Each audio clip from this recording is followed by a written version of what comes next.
আজকে আপনাদের সাথে আড় মাছের একটা দুর্দান্ত স্বাদের রেসিপি শেয়ার করছি। বানাবো আড় মাছের রসা। একটা বড় পেঁয়াজের অর্ধেকটা কুচো করে কেটে নিয়েছি, বাকিটা গ্রেট করার জন্য রেখে দিয়েছি। নিয়েছি আদা আর রসুন, কয়েকটা কাঁচা লঙ্কা, একটা টমেটো আর টক দই। প্রথমেই আড় মাছটাতে হলুদ আর নুন মাখিয়ে নিচ্ছি।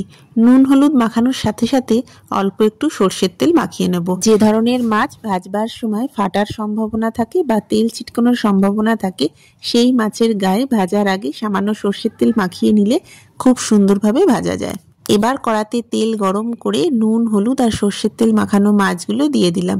মিডিয়াম ফ্লেমে মাছগুলো এবার ভালোভাবে ভেজে নেব। একটা দিক ভাজা হয়ে গেলে মাছগুলো আস্তে আস্তে উল্টে দিলাম। ঠিক একইভাবে অপর পিঠটাও ভেজে নেব। আর মাছ খুব বেশি কড়া করে ভাজলে কিন্তু ভালো লাগে না, তাই খুব বেশি কড়া আমি করছি না। মাছগুলো ভাজা হয়ে গেছে, এবার তেল থেকে তুলে নিচ্ছি। মাছ ভেজে তুলে নেওয়ার পরে তেল কমিয়ে 2 টেবিল স্পুন সর্ষের তেল রেখেছি কড়াতে। এবার গোটা গরম মশলা ফোড়ন দিয়েছি। গরম মশলার একটা মিষ্টি গন্ধ বেরোলে পেঁয়াজ কুচিটা দিয়ে দিলাম। লো ফ্লেমে এবার পেঁয়াজটা ভালো করে ভেজে নেব। এখনই দিয়ে দিলাম আদা রসুন বাটা। আদা রসুন দেওয়ার পরে খানিকটা ভেজে নিয়ে গ্রেট করে রাখা পেঁয়াজটা দিয়ে দিলাম। এই রান্নায় কিছুটা পেঁয়াজ কুচি ব্যবহার করেছি, কিছুটা পেঁয়াজ গ্রেট করে নিয়েছি। আপনারা চাইলে মিক্সিতে বেটে নিতে পারেন, তবে একেবারে মিহি করে বাটবেন না। পেঁয়াজটা বেশ ভাজা ভাজা মতো হয়ে এলে একটা বড় সাইজের টমেটো কুচি করে দিলাম।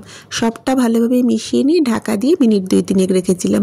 2-3 মিনিট পরে ঢাকা খুলেছি। দেখুন টমেটোটা আগের থেকে নরম হয়ে গেছে, কাঁচা গন্ধটাও খানিকটা চলে গেছে। এরপর একে একে গুঁড়ো মশলাগুলো দিয়ে নেব। দিয়ে দিলাম স্বাদ মতো নুন, হলুদ গুঁড়ো, ধনে গুঁড়ো, জিরে গুঁড়ো। সব কিছুর পরিমাণ স্ক্রিনে মেনশন করে দিয়েছি। সমস্ত গুঁড়ো মশলা দেওয়ার পরে পেঁয়াজ আর টমেটোর সাথে ভালোভাবে কষিয়ে নিয়ে ঢাকা দিয়ে দেবো। মিনিট 3-4 লো ফ্লেমে এভাবে ঢাকা দিয়ে রেখেছিলাম। 3-4 মিনিট পরে ঢাকাটা খুলে সবটা ভালোভাবে মিশিয়ে নিয়ে সামান্য একটু জল দিলাম। লো ফ্লেমে আরও 2-3 মিনিট এইভাবে কষিয়ে নেব। 1 টেবিল স্পুন কাশ্মীরি লঙ্কা গুঁড়ো আর 2টো চেরা কাঁচা লঙ্কা দিলাম। সবটা ভালোভাবে মিশিয়ে নিয়ে লো ফ্লেমে ঢাকা দিয়ে রাখবো।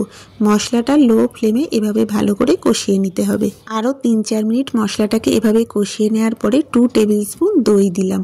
দই দেওয়ার পরে ভালোভাবে মশলার সাথে মিশিয়ে দিয়ে আরও 2-3 মিনিট কষিয়ে নেবো এটাকে।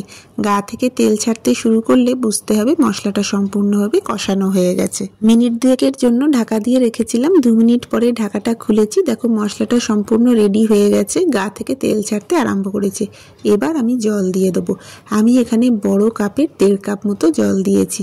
জল দেওয়ার পরে মশলার সাথে ভালোভাবে মিশিয়ে নিয়ে মিডিয়াম ফ্লেমে চাপা দিয়ে 7 থেকে 8 মিনিট ফুটিয়ে নিয়েছি। 7-8 মিনিট পরে ঢাকাটা খুলেছি। গ্রেভিটা দেখো ফুটে উঠেছে। এবার ভেজে রাখা মাছগুলো দিয়ে দিলাম, আর দিয়ে দিলাম 1/2 টিস্পুন চিনি। সবটা ভালোভাবে মিশিয়ে নিয়ে ঢাকা দিয়ে মিডিয়াম ফ্লেমে মিনিট 10 এটাকে ফুটিয়ে নিয়েছি। মিনিট 10 পরে ঢাকাটা খুলেছি। রান্না আমাদের প্রায় রেডি। এখন উপর থেকে 1/2 টিস্পুন গরম মশলা গুঁড়ো আর বেশ কিছুটা ফ্রেশ ধনেপাতা দিয়ে দিলাম। সব শেষে 4টে কাঁচা লঙ্কা চিড়ে দিয়ে দিচ্ছি। মাছ ভাজার সময় যে সর্ষের তেলটা সরিয়ে রেখেছিলাম, সেখান থেকে 1.5 টেবিল স্পুন সর্ষের তেল উপর থেকে ছড়িয়ে দিলাম। যতক্ষণ সাজিয়ে গুছিয়ে মাছটা পরিবেশন করছি, ততক্ষণে ওদিকে গরম গরম ভাতটাও কিন্তু বেড়ে ফেলতে ভুলবেন না। আজকের এই ঝাল ঝাল কষা কষা আড় মাছের রসা এই রেসিপিটা আপনাদের কেমন লাগলো জানার অপেক্ষায় রইলাম। নতুন একটা রেসিপির সাথে খুব শিগগিরই দেখা হবে। ততক্ষণ সবাই খুব ভালো থাকবেন, সুস্থ থাকবেন।